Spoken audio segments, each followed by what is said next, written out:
नमस्कार साथियों। आज चंडीगढ़ महिला कांग्रेस आपके यहाँ कांग्रेस भवन आने पे बहुत बहुत धन्यवाद करती है। भाइयों, आज बात करना चाहूंगी नारी न्याय के ऊपर। जिस प्रकार आप सब जानते हैं कि 14 जनवरी से राहुल जी न्याय जोड़ो यात्रा के साथ मणिपुर से रवाना हुए हैं और पूरा उन्होंने बॉम्बे तक का 20 मार्च तक का यह कार्यक्रम उनका चलेगा। उसी दौरान अखिल भारतीय महिला कांग्रेस की तरफ से भी ये हमारे समक्ष रखा गया कि अपने अपने एरियो में जाकर आप में महिलाओं की प्रॉब्लम के बारे में बात करें, उनके विचार लें कि किस ढंग से क्या क्या दिक्कतें वो सहन करती जा रही हैं। और चंडीगढ़ महिला कांग्रेस की टीम ने भी सेक्टरों में, कॉलोनियों में, गांवों में जाके ये सूचना एकत्रित की कि महिलाओं को क्या क्या दिक्कतें, क्या क्या फेस वो कर रही हैं। और सबसे बड़ी बात ये करना चाहूंगी नारी न्याय की। आज जरूरत जो है वो नारी न्याय की है। जब हम लोगों ने ऐसी रिपोर्ट इकट्ठी की और बातचीत की जब उनसे, तो हमारे समक्ष कुछ चीजें सामने आई जिनको हमने 5 पहलुओं में बांटा। सबसे पहले जो पॉइंट है वो आर्थिक सशक्तिकरण का है। आर्थिक से मेरा अभिप्राय आज की महंगाई, जो गृहिणी रसोई से जूझ रही है, उसको क्या क्या दिक्कतें आ रही हैं उस पे है। और दूसरा जो मूल्य वृद्धि दिन प्रतिदिन बढ़ती ही जा रही है, चाहे वो मूल्य वृद्धि गैस के सिलेंडर की हो, चाहे हमारे आलू प्याज की हो, चाहे वो दालों की हो, या चाहे वो तेल की हो। और पेट्रोल की बात, डीजल की बात करना तो अब मजाक योग्य हो गया है कि किस तरीके से इस तरीके की वृद्धि का जो आर्थिक सशक्तिकरण है वो महिलाओं में कम होता जा रहा है। दूसरा जो हमारा रिपोर्ट के हिसाब से पता चला, सामाजिक सशक्तिकरण की बात की। सामाजिक सशक्तिकरण में महिला का समाज में क्या दर्जा है वो तो आप सब जानते हो कि जब से बीजेपी सरकार आई है महिला कहां स्टैंड कर रही है। लेकिन उसके साथ साथ जो मेन मुद्दे हैं वो स्वास्थ्य देखभाल का है। सेहत को कैसे वो ठीक रख सकती है, क्या हमारे यहाँ डिस्पेंसरीज जो हैं, जो छोटी छोटी महिलाओं के लिए खोली गई हैं हर सेक्टर में, हर वार्ड में, हर कॉलोनी में, क्या वो काम कर रही हैं।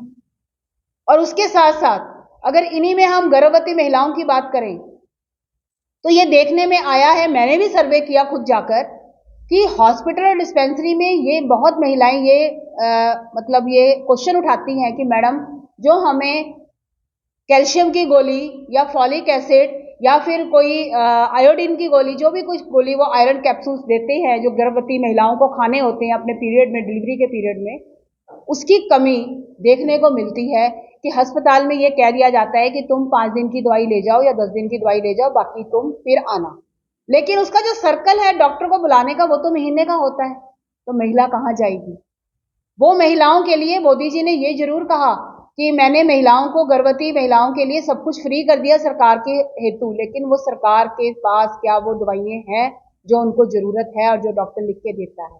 ये बहुत बड़ा एक कारण था कि महिलाओं का स्वास्थ्य को लेके किस तरीके से ये प्रसव केंद्र जो खोले गए हैं उनके ऊपर जो है, जो मैंने कमियां आपको बताई वो लिपिबद्ध है। उसके बाद बात होती है राजनीतिक सशक्तिकरण की। राजनीतिक सशक्तिकरण से ये नहीं कि महिला राजनीति में आई और उसने कोई इलेक्शन लड़ा, या वो पंचायत में जा रही है, या वो एमसी में जा रही है, या वो एमपी एमएलए के लिए जा रही है। राजनीतिक सशक्तिकरण का मतलब है 33% कोटा हर जगह महिला का होना चाहिए। वो नहीं है, हर जगह नहीं है। तो बात अगर हम सांसद की करें कि उन्होंने सांसद में ये कर दिया कि एमपी के कोटे के लिए 33% 2026-29 में लागू होगा, लेकिन बात हर महिला जो है वो सांसद का इलेक्शन लड़ने नहीं जा रही है या ग्राम पंचायत का लड़ने नहीं जा रही है। हो सकता है महिला किसी कॉलेज में, किसी स्कूल में, किसी अपने कार्यकाल में कहीं 33% कोटे के अंदर आ रही हो।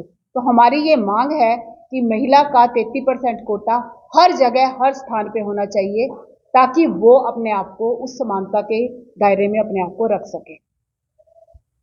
हिंसा के खिलाफ संरक्षण और न्याय की जरूरत आज बहुत ज्यादा हो चुकी है। मैं बात करना चाहूंगी कि संसद के अंदर एनसीआरबी की रिपोर्ट आई, जिसमें हम सबने आप लोगों के माध्यम से सुना, जिसमें यह कहा गया कि 2 साल में चंडीगढ़ से 3679 महिलाएं या बच्चियां गायब हो चुकी हैं, लापता हैं। ये रिपोर्ट जो थी वो संसद में पढ़ी गई, हमारे एनसीआरबी की ये रिपोर्ट है। और उन्होंने ये भी बोला कि पूरे देश में 2 साल में 2021 से लेकर 2023 तक की ये रिपोर्ट है, 13 लाख महिलाएं लापता हैं। चाहे वो महिलाएं लगाओ, मतलब लेडीज, फीमेल लापता हैं, चाहे वो बच्चियां हैं, चाहे वो बड़ी हैं, चाहे वो बुजुर्ग हैं।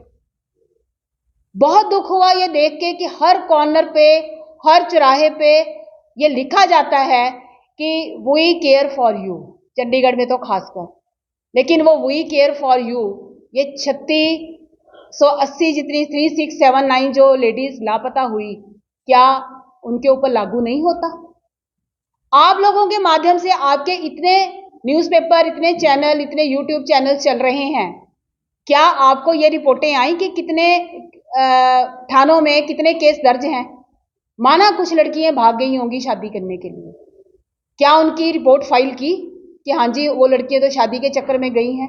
कोई वृद्ध घर से निकल गई अपने बच्चों से दुखी होके, क्या वो रिपोर्ट फाइल हुई कि वो सब बस्ते की तरह बंद ही पड़े हैं? ये प्रश्न जो है बहुत बड़ा है चंडीगढ़ एडमिनिस्ट्रेशन के ऊपर, नारी शक्ति के ऊपर। और सबसे बड़ी बात, जो हमारे हर चौराहे पे ये लिखा जाता है कि we care for you, Chandigarh में तो खासकर, लेकिन वो वी केयर फॉर यू ये 3680 जितनी 3679 जो लेडीज लापता हुई, क्या उनके ऊपर लागू नहीं होता? आप लोगों के माध्यम से आपके इतने न्यूज़पेपर, इतने चैनल, इतने यूट्यूब चैनल चल रहे हैं, क्या आपको ये रिपोर्टें आई कि कितने थानों में कितने केस दर्ज हैं? माना कुछ लड़कियां भाग गई होंगी शादी करने के लिए, क्या उनकी रिपोर्ट फाइल की कि हाँ जी वो लड़कियां तो शादी के चक्कर में गई हैं? कोई वृद्ध घर से निकल गई अपने बच्चों से दुखी होके, क्या वो रिपोर्ट फाइल हुई कि वो सब बस्ते की तरह बंद ही पड़े हैं? ये प्रश्न जो है बहुत बड़ा है चंडीगढ़ एडमिनिस्ट्रेशन के ऊपर, नारी शक्ति के ऊपर। और सबसे बड़ी बात, जो हमारे पुलिस डिपार्टमेंट है उसके ऊपर, कि क्या इतनी नारियों का जो लापता हुई, क्या उनका पतन हो गया? कहीं वो मर गई, कहीं चली गई, क्या है क्या नहीं है? बहुत दुख हुआ ये देख के। तो आप मुझे बताओ कि इस डबल इंजन सरकार में, ये डबल इंजन की बात करते हैं, बहुत बड़ी बड़ी बातें करते हैं, क्या इस डबल इंजन सरकार में जहां जहां डबल इंजन सरकार रही वहां वहां महिलाओं पर अत्याचार हुआ? आप बताइए, कोई भी इलाका ले लीजिए, यूपी ले लीजिए, राजस्थान ले लीजिए, आज की डेट में मणिपुर ले लीजिए, महाराष्ट्र ले लीजिए, उत्तर प्रदेश, हरियाणा, हमारे किस तरीके से महिला जो हमारे खिलाड़ी थे उनका किस तरीके से अपमान हुआ और उनके साथ किस तरीके से हिंसा हुई और कहां कहां वो काम चला। और इसकी बात क्या करना चाहूंगी आपके पास, जो हमारे प्रधानमंत्री जी का अपना संसदीय क्षेत्र है, उसमें आपने देखा कि बीजेपी के वहां के आईटी के जो सेल के बच्चे थे, उन्होंने किस तरीके से महिला के साथ, बच्ची के साथ, कॉलेज की जो बीएचयू की छात्रा थी उसके साथ किस तरीके से घिनौनी हरकतें की। कहने में भी शर्म आती है, क्या वर्ड यूज करूं। और 60 दिन तक वो मामला दबा रहा। ये हमारे प्रधानमंत्री जो कहते हैं बेटी बचाओ बेटी पढ़ाओ, ये उनके इलाके की बात बोल रही हूँ, दूर तो क्या जाऊं मैं। तो क्या महिला का ये सम्मान है? आज जरूरत है राहुल गांधी की, राहुल गांधी के उस विचार की जिसमें उसने महिला नारी का सम्मान जो है वो सबसे ऊपर रखा। इसी के साथ बात करना चाहूंगी, महंगाई की जब बात की तो गैस सिलेंडर उज्ज्वला योजना आज कहां है चंडीगढ़ में?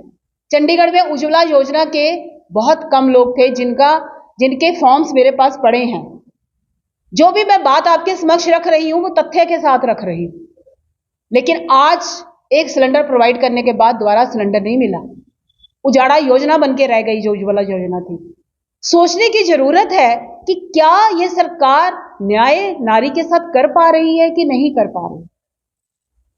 इन चीजों के साथ सबसे बड़ी जो चीज एक और आपसे डिस्कस करना चाहूंगी, आपके माध्यम से माननीय सुप्रीम कोर्ट का बहुत बहुत धन्यवाद करती हूं कि कल जो बात हम लोग सड़कों के ऊपर कर रहे थे वो बात कल सत्य हुई।